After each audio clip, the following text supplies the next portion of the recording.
Magandang araw sa inyo lahat. Ako po si Banat Bay at eto na nga, pag-usapan na po natin mga issues sa lipunan. Ako, antindi ho nitong pag-uusapan natin ngayon kasi alam nyo mga kababayan, marami nagsasabi na pwede na daw bang ma-impeach si Pangulong Marcos. Alam mo, sa totoo lang, mukha mang imposible ay pwedeng-pwede. Diba? Sabi nga, pwede pero depende. Totoo. Bakit kanyo? Papaliwanag ko natin kasi meron ho talaga siyang hakbang na ginawa na yung tinatawag nating public trust ay wala na ho. Diba? Hindi natin alam kasi tandaan ninyo, posible na yung kanyang pinsan na Speaker of the House may magtangkarin niyang impeach yung sarili niyang pinsan. Pag na-impeach niya si VP Sara Duterte, impeach niya yung sarili niyang pinsan para na siya na namumuno. Di ba? Bakit? Ganun kasakim yung animal na yun Totoo, ganun kaano yun greed, ika nga Alam mo, ang taong greed, yung kahit meron ka na, ay talagang gusto mo pang kamkamin. Di ba? Ganun ang ngayon pa nga lang meron tayong presidente, siya na ang lumalakad pagkasama ng mga general, siya na yung bida-bida, siya na yung may sariling plano sa ayuda. Ang bihira, hindi naman niya, trabaho yan. Feeling presidente na Alam mo naman talaga pagka ganyan mga feeling presidente na yung galawan, medyo mataas na yan. Mataas na yan, Brad. Alam mo na ibig sabihin ng mataas na yan, di ba? Medyo meron ng yan. Meron ng nakarga yan. Kaya tumaas na yan ng ganyan, di ba? Ganyan pangarap mo, tumataas na yan, di ba? Bakit ba? Bakit mo ba masasabing pwedeng ma-impeach? Kasi may malaking kalokohan na ginawa si Marcos na nabuking. Buking na buking po dito. Kasi ito nga ang nangyari, di ba? Nakita natin, mga kababayan, di ba? Mga nakikinig dyan, aware naman po tayo na si Pangulong Duterte ay dinukot, kinidnap. Bakit to kanyo? Kasi there is no court order from local courts. Walang local courts, ibig sabihin yung ating sariling korte na nag-issue ng warrant. So yung ginawa nilang yan ay hindi po yan matatawag na pag-serve ng warrant. Ang tawag po diyang pandurukot. Kinidnap po si Pangulong Duterte. Bakit to kanyo? Kasi yung warrant na ginamit nila na nasa cellphone lang ni Torre, first, maling-mali ang procedure. Diba? Walang due process. Second, hindi lang sa walang due process, ito po ay maling-mali sa proseso mismo nung kanilang kinuhanan ng warrant. Mamaya papaliwanag ko, di ba? Yung ICC ang kanilang kinuhanan ng warrant, pero sablay pa rin po yung kanilang ginawa doon. Bakit? Mamaya paliwanag natin matindi yan. Kaya tayo dyan? Kapit tayo. Baka mamaya malaglag tayo sa upuan natin. Kapit-kapit tayo habang kumukuya ako dyan. Kumuha na kayo ng kape. Pag-usapan natin yan. Kumuha na kayo ng soft drink. Kumuha na kayo ng mga pansit canton. Habang nag-uusap tayo para mas maintindihan ninyo kung ano po talaga nangyayari, ito. Simulan na ho natin. Pasok. Ito. Ito yung statement ni PBBM. Pasok! Good evening, everyone. I'm sure you know the subject matter of our Nakakala mo may kausap siya, no? meeting today. Yeah, parang may kausap siya pero sa totoo lang parang mamaya papaliwanag ko. Wala naman po siyang kausap dyan. Kung parang eto pag nagsalita to, feeling matalina. Parang confident siya kunwari. And you know, ganyan. Tapos sabay basa. Basa naman nagagawin niya, babasahin lang niya. This evening. The plane carrying former President Rodrigo Roa Duterte took off at 11:03 p.m. this evening and exited Philippine airspace. The plane is en route to The Hague in the Netherlands, allowing the former president to face charges of crimes against humanity in relation to his bloody war on drugs. The former president was earlier placed in government custody at Villamor Air Base after his common-law wife, Hanilet Avancenia, and members of his entourage arrived at 9:20 this morning from Hong Kong on Cathay Pacific flight number CX-907. Mr. Duterte was arrested in compliance with our commitments to Interpol. Hours before his arrival, Interpol Manila received an official copy of the ICC warrant. This prompted the Prosecutor General of the Department of Justice to serve the warrant. Interpol asked for help, and we obliged because we have commitments to the Interpol, which we have to fulfill. If we don't do that, they will no longer help us with other cases involving Filipino fugitives abroad. This is what the international community expects of us as the leader of a democratic country that is part of the community of nations. So I'm sure that the details that surround this what has happened today are familiar to you. I just wanted to make very, very clear and give you the facts from for the departure of former President Duterte from the Philippines. Thank you. Thank you very much, Mr. President. Kanina po ay nagpaabot ng tanong ang mga miyembro ng Max, ayan. So, nagbigay siya ng statement niya. Ito ang kanyang, pinaka-summary ng kanyang statement. Yung Interpol daw, yung pulis pangkalawakan, ibig sabihin niyan yung ano, parang Interpolis yan eh, yung parang, wari, meron tayong Interpol doon, may papakuha tayo na kriminal sa bansa natin, kukontakin natin Interpol. Ganun po ibig sabihin niya, parang pulis, ano yan eh, na ang concern niya ay international issues. So, yung Interpol daw, ang nag-request, okay, na hulihin si Pangulong Duterte na naaayon din po sa warrant ng ICC. So, from ICC, Interpol, Diwata. Hindi pala si Torre pala. Tangin. Kasi naman yung pagbumukha nito eh. Okay? So doon ganun ang ano. Yung warrant sa ICC, humingi sila ng tulong sa Interpol. Ang Interpol humingi naman ng tulong kay Marbil at dito kay Diwata. So yan yung insiste. As tingnan nyo itong gagawin dito dito ka matatawa eh. Akala mo may medyang kausap.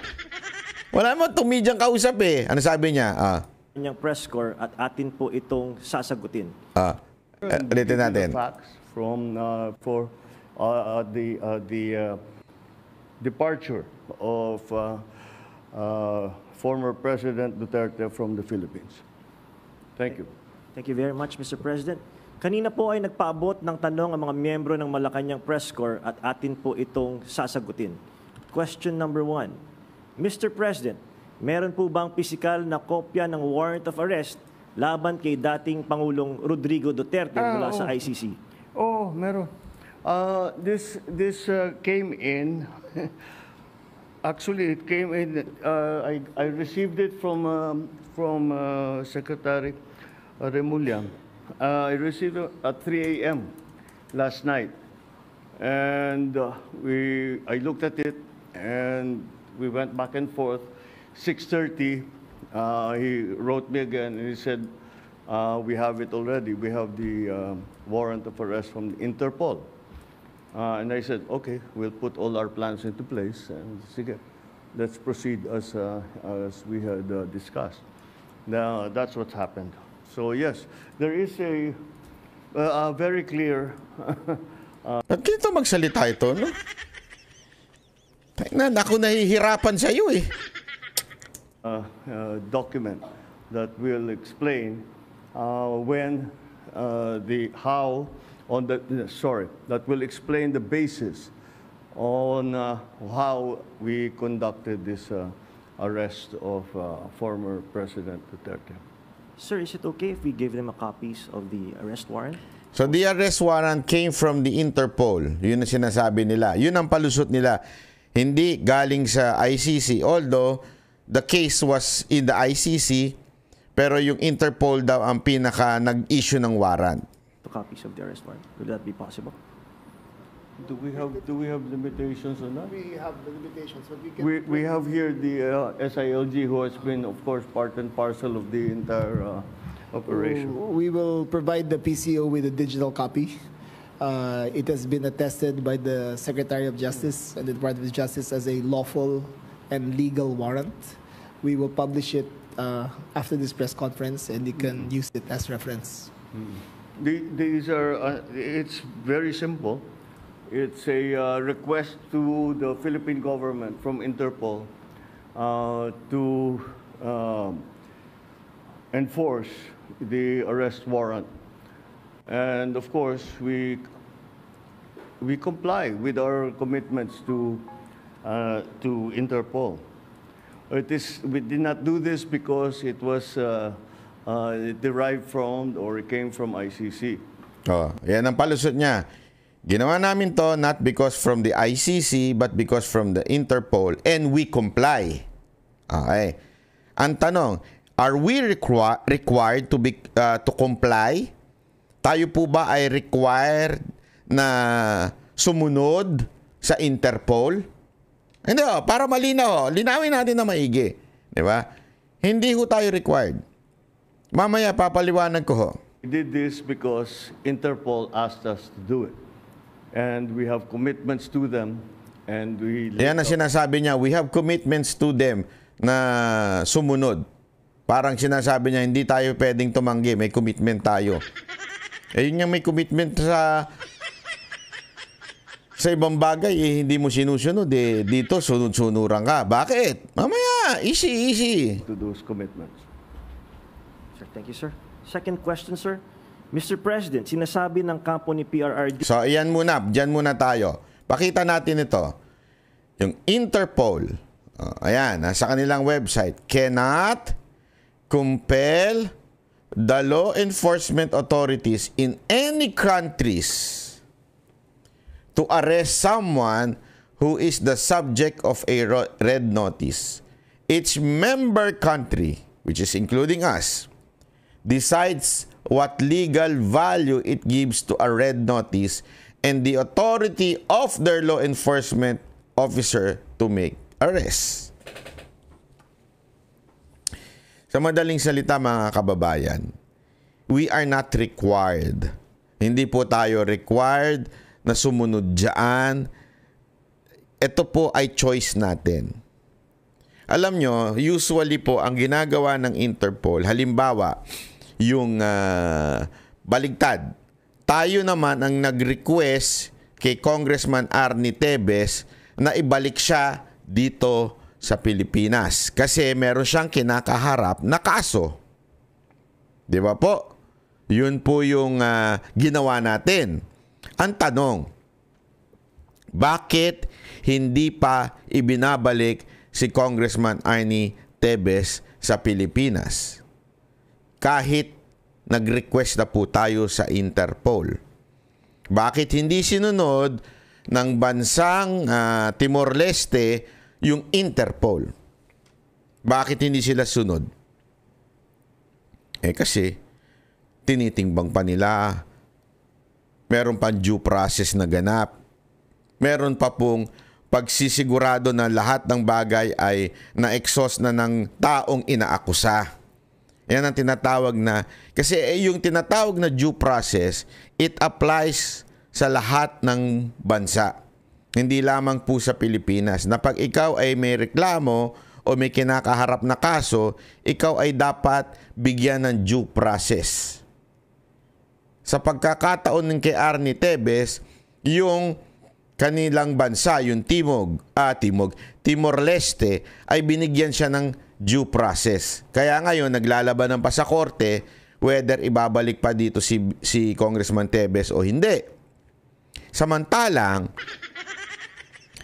tayo, dahil ang presidente natin na isang mahinang nilalang, isang weak leader, ibig sabihin, uto-uto sa dikta ng ibang bansa ng foreigner, nanginginig pang sumunod. sa Interpol. Ganyan po kahina ang ating Pangulo. Sa madaling salita, walang kwenta. Tapos ngayon gusto ninyong lumaban tayo sa ibang bansa, ang hina-hina, sunod-sunuran lang naman ng... Hindi. Diba? Meron pa nga ako napanood na Amerikano, sabi niya, Amerikano nga ba yun? Tama. I think it's Amerikano. I'm not sure. Basta puti. Sabi niya, akala ko ba you want sovereignty? Diba? You want sovereignty from other countries. Pero ito, inutusan lang yung inyong ni-request lamang ng Interpol na ibigay si Duterte doon sa kanila. Nanginginig pa itong si Torre at itong Marcos na ito na ibigay si Pangulong Duterte. Ngayon ang tanong, bakit niya ginawa yun? Diyan na pumapasok ang benepisyo. Anong ibig sabihin ng benepisyo? Kasi it will benefit him. Pag nawala si Pangulong Duterte, hindi siya makakasama sa mga rally at sorte. And we all know it, this is a campaign period. This is a campaign period. And alam naman natin, pag si Pangulong Duterte, siguro, kaya niratrat nila to, nakita nila yung nangyari sa Hong Kong. Sir, mga ma'am, malupit ang nangyari sa Hong Kong. Kahit ikaw, pumunta ka doon, alam mo, sabi ko nga sa inyo, lahat ng Hong Kong event ni Pangulong Duterte, nandun ako. Si Mocha, nung panahon din ng state visit tatay, nandun din siya. Campaign, lahat to, pasasalamat. Kasi after the campaign, bumalik kami doon. Kasama namin si BP Sara Duterte, mayor ng Duterte. Mayor pa lang siya noon ng Davao. Nagpasalamat siya sa tao. Hindi ho bumababa yung hiyawan ng tao. Yung damdamin at pagmamahal ng mga OFW natin sa Hong Kong kay Pangulong Duterte, hindi bumababa. Kaya nga nung we were talking, nung nasa SMNI po kami, sinabi ko ho dun sa mga boss, sabi ko, kasi naikwento nila, pinagbawalan daw ng pulis hanggang 2,000 lang. Actually, 1,500 lang talaga ang inaalaw na makapasok doon. Okay? Pinakiusapan na baka naman pwedeng gawin 2,000 hanggang humirit at nakipagnegosasyon. Itong, alam mo naman itong mga negosyante, itong mga Chinese. Hindi. Nakipagnegosasyon, it means nakipag-bargain, sabi nila 1,900. So 1,900 na daw ang pwedeng pumasok. At sila po ang nasa pinto. May mga Pilipino doon pero may nag-check na Chinese. Sinisiguradong 1,900 lang. Sabi ko doon sa mga boss sa SMNI, sabi ko, nako, malabo yan. 1,900? Si Pangulong Duterte? No, hindi nga nagpunta si Pangulong Duterte. Dagsa ang tao As in, dagsa. Kami lang ang nandun. Si Mocha, tsaka ilan lang yung mga nagsalita nun. Diba? Pero dagsa na. Kasi pag nag-organize ang mga Hong Kong leaders natin, yung mga OFW natin, grabe ho yun. Eto, nandun si Pangulong Duterte. Alam nyo, yung buong street, talagang nagkagulo. As in, nagdagsaan ng pulis. Nawala ng pulis yung mga katabing lugar. Walang biro kasi taga doon po kami. Yun yung hotel namin. Nandun din sa Wan Chai po Wala ng pulis doon sa dulo. Talagang puro pulis nandito na sa parang may riot Sa sobrang dami ng pulis. Tapos naiinis sila kasi tinataboy nila yung tao kasi bawal na yung sa lakaran. Nandun sa yung sa labas nandun na, punong-puno, kabilaan yan, tas may stadium pa, kabilaan sa street, puno yan, tas may doon sa kabila, sobrang dami talaga. Siguro napanood ito ni Bonnet, the week leader, napanood niya siguro, sabi niya siguro, ay naku, hindi pwede pala talagang rockstar. Pag ako nagpunta, panay ang kaway ko. Nagmumukha akong Nagmumukha kang Miss Universe. Di ba yung mga Miss Universe kumakaway kahit walang ganun, Miss Universe. Parang ganun si Marcos Parang lang Ewan ko talaga, tingnan niyo mga, makikita niyo naman yung mga video na kung saan kaway ng kaway si Marcos, walang pumapansin. Mantakin mo, daan-daanan ka na sa harapan, hindi ka pa pinapansin. Ganun! Sabi ko nga, baka mas marami pa nagpa-picture sa mga senador ng PDP ni Pangulong Duterte kaysa sa kanya. Di ba? Ganun. nung si Pangulong Duterte, grabe mga kababayan, dinudumog, di na makalakad si Pangulong Duterte sa sobrang dami ng tao.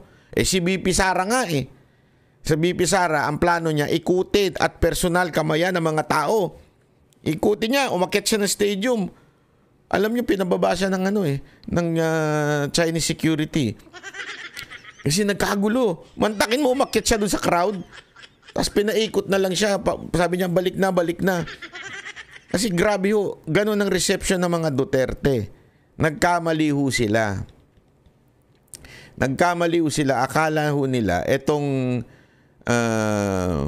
pagkuha nila kay Duterte, pagdukot nila, pagkidnap nila kay Pangulong Duterte, hihina ang PDP. Mas lalong lumalakas ang panawagan na straight PDP. Okay? Mga kababayan pag sinabi nating straight PDP, straight Duterte tayo, yung siyam +1. Naku. Meron na tayong +1 si Doc Eric Mata. Yan, isama na natin yan sa listahan natin. Si Mata, ilista na rin natin yan. Kailangan din natin ng isang malupit na doktor na Marites. Diyan sa sasabihin na naman nila bumili ng suka.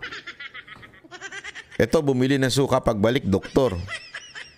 Yung mga pinabili mo ng suka pagbalik artista. Totoo, di ba? Sino yun? Kita naman natin si Abalos. Ewan ko ba? Pag nanalo yun si Abalos, talagang tanga-tanga nyo ng lahat. Di ba? Ito pa.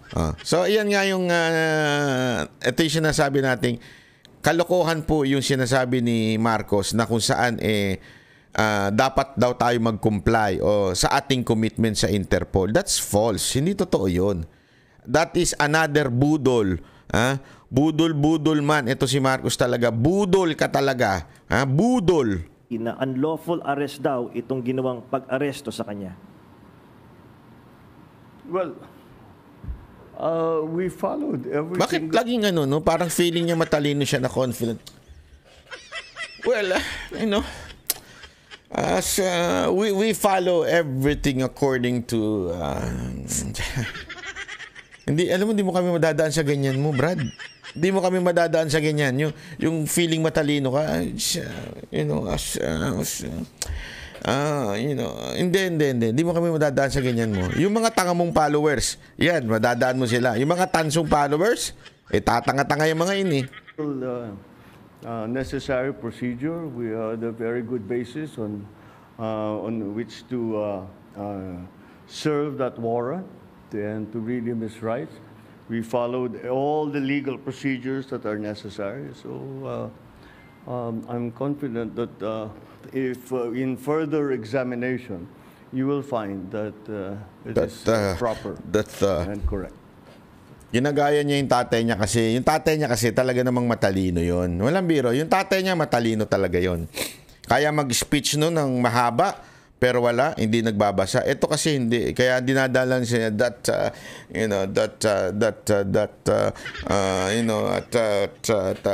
wala namang nag-sense yung sinasabi niya. Di ba?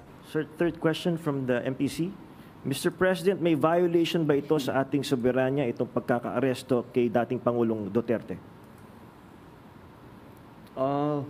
No. Bakit naman? Dahil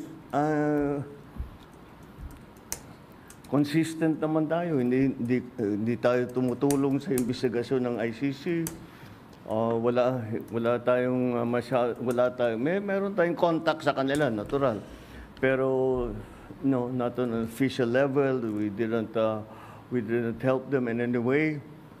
The arrest that we did today was in compliance with our commitments to Interpol. Yan. Paulit-ulit siya dyan. Compliance with the Interpol. Kaya we did not made any illegal move. Parang gano'n. No? Order. Wala. So, yan ang lagi niyang paulit-ulit na sinasabi. Yung sa Interpol. Ngayon, pinakita na natin yung sa Interpol. Ayan. Diba? Hindi pwedeng pilitin ng Interpol. Tayo po ay pwedeng humindi. Nagkataon. Kaya nga dito mo masasabi mo, na ang desisyon nasa Pangulong Marcos. Nasa iyo, Mr. Marcos, ang desisyon whether ibibigay mo ba si Pangulong Duterte sa Interpol o hindi. Nasa iyo. Ang sabi mo noon, hindi. Ngayon, iba ang ginagawa mo. Budol ka talaga. Yan ang katotohanan. Ilang beses mo sinabi at lahat ng mga bataan mo, sinabi na wala nang jurisdiction ng ICC sa atin at hindi mo papayagan yan.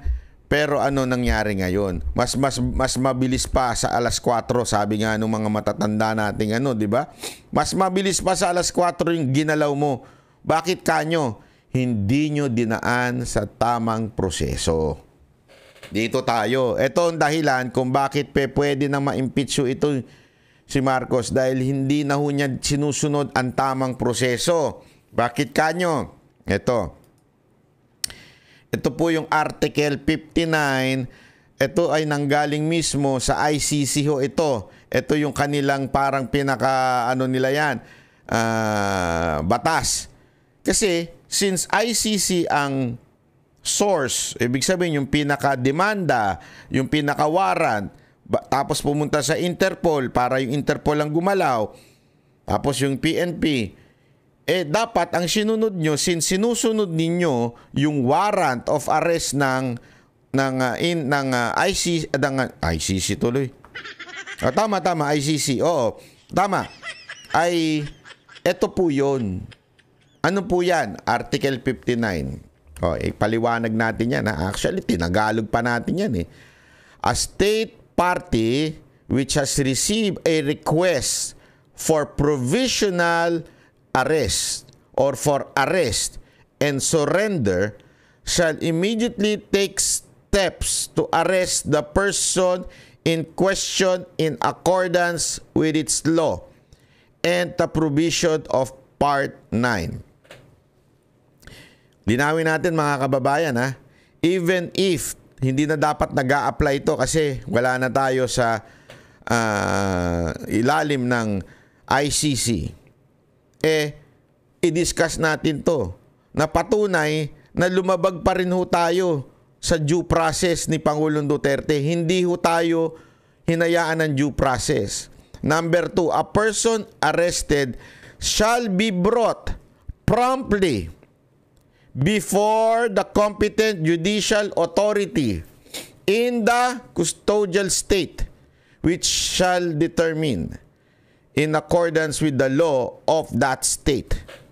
Ang linaw po niyan. Sa Tagalog po, tayo daw po ay pag may hinuli, pagka merong inaresto, kailangan dalhin agad-agad sa isang local court, local judiciary authority. At will determine kung ano ang dapat gawin.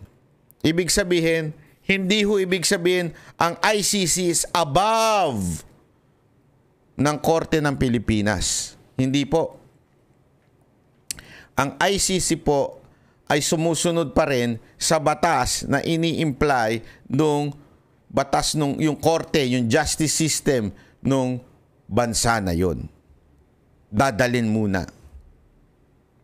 Tandaan niyo yan,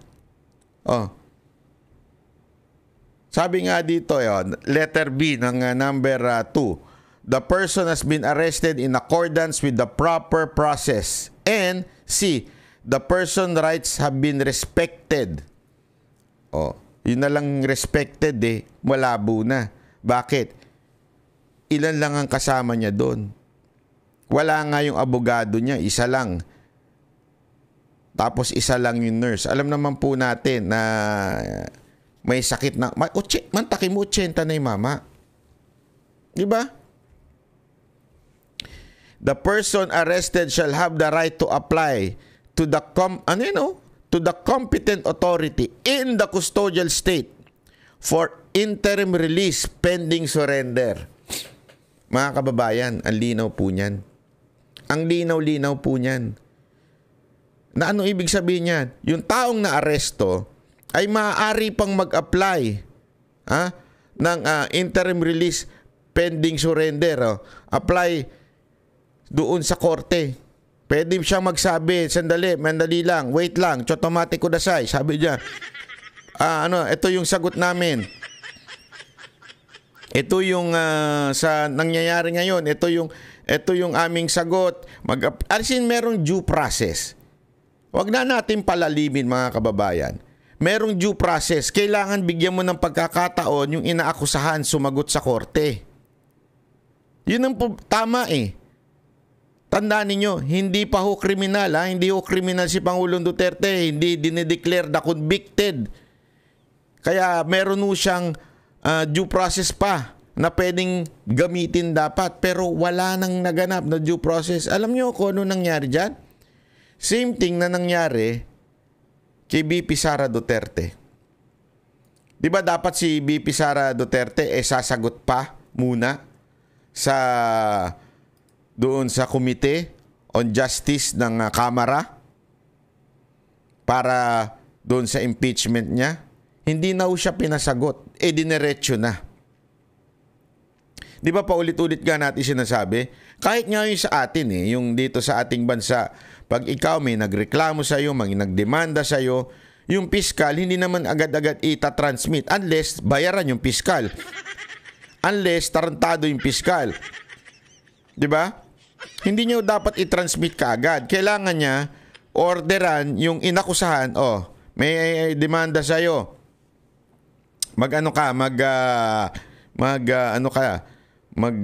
Sagot ka, sumagot ka dito sa mga demanda sa iyo, tapos bibigay sa iyo do sa piskal. Pag-aaralan nyo ngayon yung piskal, titingnan nyo ano bang dito. Mas matimbang. Ito may probable cause to. Walang kwenta yung demanda. Ganun di ba? Yan daw ang dapat gagawin ng judge. Pag dinala si Pangulong Duterte, kukunin siya, dadalhin siya sa court, local court. Tapos sasabihin nung court, mag-a-apply ng si Pangulong Duterte, ito, habang nag-aantay, sabi dito, ay maaari pa siyang pakawalan. Habang inaantay ang desisyon ng korte na yon, yung appeal ng korte, dun sa korte. Mag-a-appeal, tapos sasagot siya, sasabihin ngayon ng korte, sige, tama, merong basis itong Interpol, kunin nyo na yan. Korte po yun. Kailan pa naging korte si Torre?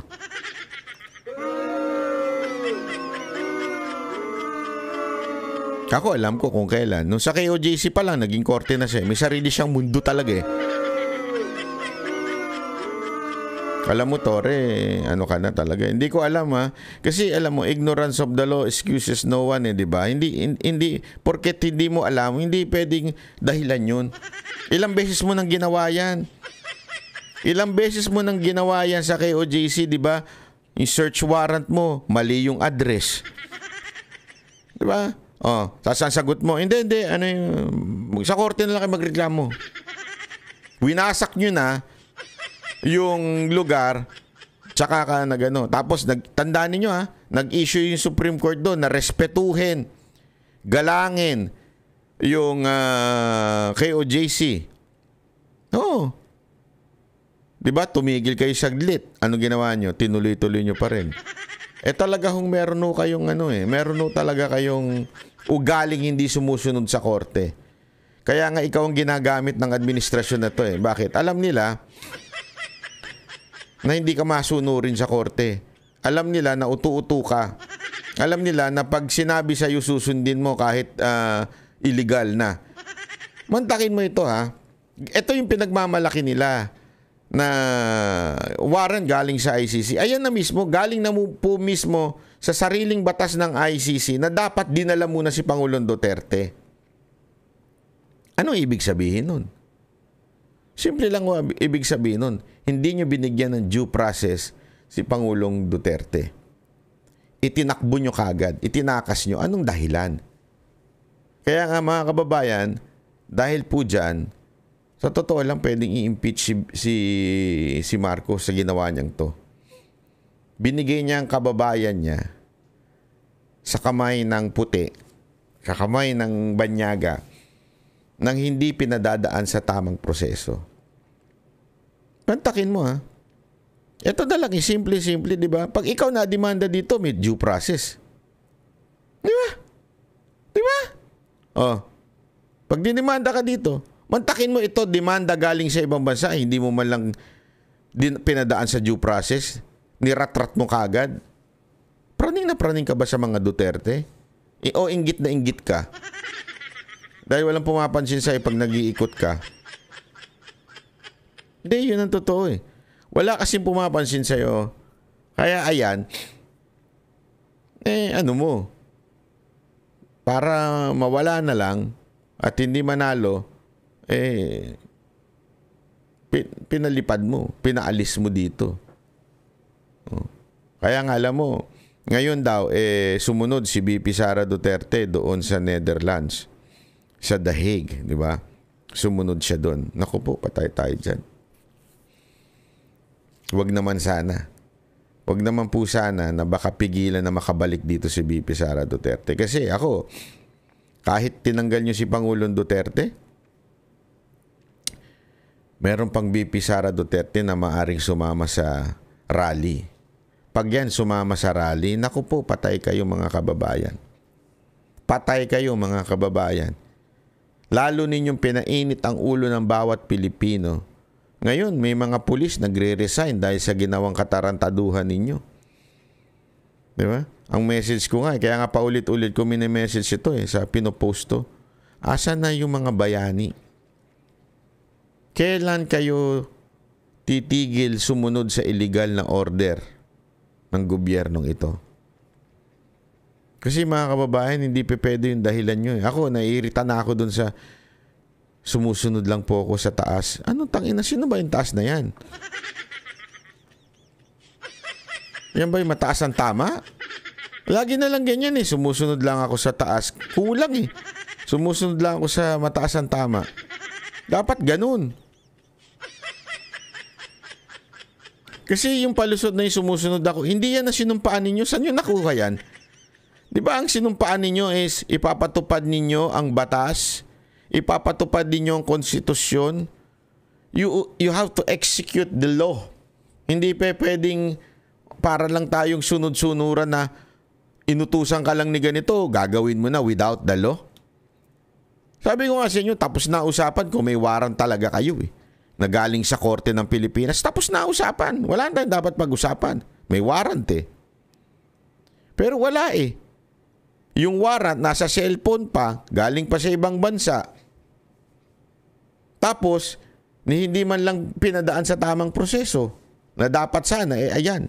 Kaya alam nyo, ang ganda nung ito, gusto ko lang i-discuss ng bahagya itong ni Senator Alan Cayetano. Ang dami nagtatanong ba't daw tahimik Pero nung itong banat niyan to, wapak to. Good evening everyone. There's so much confusion. Hindi dapat ito. So kanina, pasensya na po kayo kasi napaka-windy. So baka hindi nyo po narinig yung sinabi ko. As you know, I've been talking about principles and values. Trying to be constructive, trying to be supportive sa lahat. But sinabi ko nga kanina na dapat yung legal remedies are available to everyone and yung due process is available and guaranteed to everyone. I'm trying to be deliberate kasi nga kagabi sabi ko sa inyo, huwag emosyon, mag-isip muna. Kanina, nung nag-unfold yung pag-aresto at wala pa yung warrant of arrest, pero pinag-uusapan na nandyan na, I was soberly and quietly, patiently listening.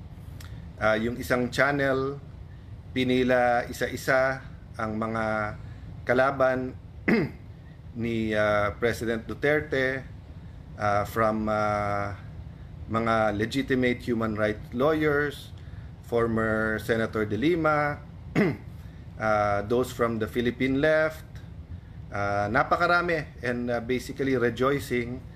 And I respect their rights, di ba? Pinaglaban nila to yung legal at sinasabing human rights sila.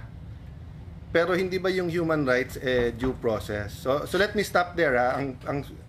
In the first part, ang sinasabi ko, naiintindihan ko that there's always two sides to an argument. And when you go to court, kung ano man korte yon, quasi-judicial, when you go to a fiscal, when you go to an international court, precisely nga kasi hindi kayo magkasundo. So hindi ko tinatanggal sa human rights activists na meron silang pinaglalaban. Sa part 1, ito yung part 2. Yung isasakay siya sa eroplano na may petition siya sa Supreme Court at walang Philippine court na nagsasabing dapat siyang i-extradite or i-surrender sa Hague. Anong nangyari? Anong nangyari sa inyong mga human rights advocates? No? Hindi ko nilalahat kayo sa Ateneo Human Rights, alam niyong mahal ko kayo. Part ako niyan. Sa Supreme Court, marami tayong pinaglaban. Pero tama ba yon? Sasakay na lang siya sa aeroplano tapos dadalhin doon. May petition siya sa Supreme Court. Walang korte, ni isang korte sa Pilipinas na verify muna yung warrant of arrest na yan. Hindi ba nangyari na sa atin dati yan na may extradition from the US at nilitigate pa dito? So, yun po ang sinasabi ko kanina na pray for the country, we're in a crossroad, pray for the PNP, pray for our courts, pero may pinaka-minimum. Ang pinaka-minimum is due process and letting everyone avail of the legal remedies. Hindi pwedeng may korte sa ibang bansa, huhulihin mo tapos isasakay mo na lang sa eroplano. So, eto po tanong ko sa inyo. Paano kung sitting Supreme Court Chief Justice, sitting Speaker, sitting Senate President, sitting Cabinet Member, sitting President ng ating bansa, may isang international court na naglabas, yung PNP, huhulihin nyo na lang, sasakay nyo na lang sa eroplano, aalis na sa ating bansa? Diba? So, yung President, napaka-importante. Kung anong pinapakita natin sa lahat. So, sa akin, I continue to pray tonight. I appeal to everyone involved. Sinabi natin sa lahat, mahinahon, wag mapusok ang damdamin. Pero hindi ibig sabihin no, na pabayaan na lang natin kung may injustice na nangyayari. So, yun ang challenge ko ngayon sa mga human rights advocates. Hindi ba, nung nasa DFA ako, kahit we disagree, pinaglalaban ko na makapagsalita kayo sa mga foreign, sa mga ibang bansa, sa mga embassy, sa human rights sa Geneva. Winelcome namin kayo. Sinabi ko sa mga embassy doon, kahit we don't agree, pasalitain sila. O, di ba may due process? So, I understand na happy kayo na may warrant of arrest. Happy din kayo na makakasuhan and the former president will now have to face that. But hindi ba part of facing it is kompleto muna legal remedies niya ngayon? So, di ko lang alam baka may nagsasalita na, baka tahimik pa. Tinitignan ko sa TV bago ako umalis kasi meron pa akong taping at appointment tonight. Tinitignan ko walang mga human rights na nagsasabing tama yung warrant of arrest pero sandali lang, mali na sinakay nyo na lang sa airplano at padadala nyo sa ibang bansa. Yung ang PNP pagka may hinuli, di ba, na aktivista, sabay-sabay na lahat ng mga human rights activists na ba't nyo hinuli, give them kailangan may abogado sila, kailangan due process, nabasahan sila and everything ganyan, no? So kanina binasahan ng Miranda rights, may warrant of arrest, so okay yon. Pero yung isasakay mo sa aeroplano, anong korte sa Pilipinas ang nag-order nun? Diba? Grabe, so, no? Fellow lawyers, it doesn't matter if we're pro-admin, pro-Duterte, neutral, etc. Ang pinag-uusapan na dito, ano yung batas ng Pilipinas. And ako personally, I'm so uncomfortable. I'm much more than that, but I'm just trying to maintain my cool na pwede talagang a foreign court will order tapos arestuhin mo dito. Sige, sabihin mo pwede yon, but hindi ka pwedeng pumunta ng korte at hindi pwedeng i-sort out muna ng korte yon. Bigla mo na lang isasakay sa sa airplano. No wonder si Kitty, sabi niya, this is the plane na kinidnap yung yung tatay ko, di ba? Pag sinabi mong kidnap, I'm not talking about the legal term, yung colloquial term, no? Yung ordinary meaning ng Pilipino. Kapag ka may legal authority ka na kunin yung isang tao, hindi kidnapping yon, di ba? So, maa-argue na kailangan arestuhin kasi nga, yun ang interpretasyon ng gobyerno natin ngayon, tapos whether sa krame or kung saan man siya i-detain, di ba? Pero, yung hindi mo binigyan ng 24 hours yung kanyang mga legal counsel na questionin to sa korte. So, no wonder yung bata, kidnapping ang tawag. And I think many Filipinos will interpret it that way, no? So, hindi ako pwedeng hindi magsalita kasi parati namin sinasabi sa aming show, Cayetano in Action with Boy Abunda, na yung tama, tama. Yun din ang turo ng tatay ko, yung tama, tama. Yun din ang nasa Biblia, kung anong tama ay tama.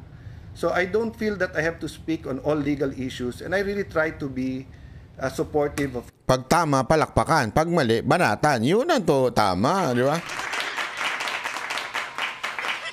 Hindi, tama naman. Alam mo, ito lang sinasabi ho ni Senator Cayetano na it's the due process. Alam mo, walang kulay na dito. Kaya nga ako nag-post sa social media ko, sabi ko, yung mga friend ko na natutuwa sa na dala na si Pangulong Duterte sa Hague, unfriend nyo na lang ako. Kasi tanga nyo eh. Hindi na tayo sa it's not that we are a different color na yung atin. Hindi na yun eh. Hindi na i-question to ng maka Duterte ka ba, maka Marcos ka ba, maka Leni Robredo ka ba. Hindi na ito question nun. Ito ay question na po na, sandali, tama pa ba yung ginagawa ng gobyerno na hinahayaan lang ang citizen natin na more than that, dating presidente na kunin ng ibang bansa. Ibinigay natin. Isinuko natin ang ating sovereignty. Sinasabi natin, sorry pasensya na hindi namin kayang litisin tong maman to. Sa inyo na. Ganon, literal ang ginawa ninyo. Hindi na ito kulay ng Duterte ka ba? Kahit to ako, kahit to kunwari kasuhan ng sino mga makapula o makaano. Pagka kinuha na ng ibang bansa, sandali, ako dyan? Kahit papinklawan yan, parang may mali. Diba? Mali yun. Ba't mo'y kukunin? Dito namin lilitisin yan. Dito namin paparusahan yan. Dito dapat yan. Managot sa bayan namin. Hindi yung, kayo nang bahala dyan, kunin nyo na yan. Di namin malitis yan. Para mo sinabing ang korte natin ay wala nang silbi. Chaos na ba tayo? Meron na ba tayong kaguluhan na para sabihin natin na wala nang silbi? Itong ating mga hukuman? Ganun po ba yun? Diba? Hindi ho eh. Dapat dumaan kasi mali ho ito mga kababayan. More than anything else, more than si PRRD, mali po kasi. Tanginang wala nang batas. Wala nang batas na sinusunod. Katarantaduhan na po ito. Wala katarantaduhan na ito. Asan yung legal basis ni Torre? Wala. Kayong mga putang inang iyak ng iyak.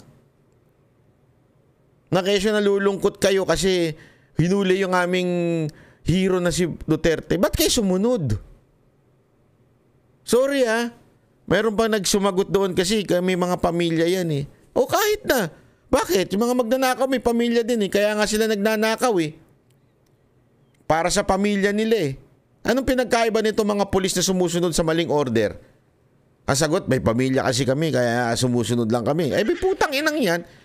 Gawa tayo ng katarantaduhan. Tapos yun ang sabihin natin, may pamilya din kasi kami. Kaya kailangan namin tustusan eh. Kanya-kanya na to. Hindi pwede. Diba? Hindi pwede mga kababayan na ang sagot ay may pamilya. Hindi pwede. Hindi ako mag-agree doon sa idea na may pamilya kasi. Kaya okay na. Basta. Kung ano na mangyari. Mangyari. Basta may pamilya kami. Problema ko na yun.